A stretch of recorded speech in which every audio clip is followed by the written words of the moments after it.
Hi guys, তো এখন রাত্রি বাজে 1টা। আর দুপুরে আজকে আমাদের একটু খাওয়া দাওয়া হয়েছে বাইরে, তো সেই কারণে খিদেও পাইনি, কিন্তু ভাবলাম সারা রাত খিদেও পাবে না। এখন রাত্রিবেলা হঠাৎ করে খিদে পাচ্ছে। এবার কোনো কিছু অর্ডারও করা হয়নি, কোনো কিছু খাবারও ঘরে নেই, মানে কোনো কিছু মানে সেরকমভাবে ভালোভাবে রান্না করার মতন।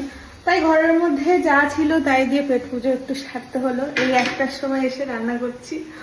রান্না হয়ে গেছে, এই যে এখানে ভাত হয়ে গেছে, আলু পেঁয়াজ ভাজা, আর তার সাথে হচ্ছে ঘি দিয়ে আলু ভাতে খাওয়া হবে আর কি, আলু ভাতে ভাত।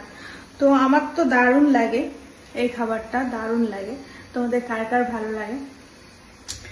তো এই যে দেখো সুন্দর সবকিছু রেডি, এখন ভাত খেতে হবে। ডিমটার অভাব, তো যেহেতু রেস্টুরেন্টে খাওয়া দাওয়া হয়েছে, কোনো খাওয়ার ইচ্ছাই ছিল না, সুতরাং ডিমটা না হলেও চলে যায়।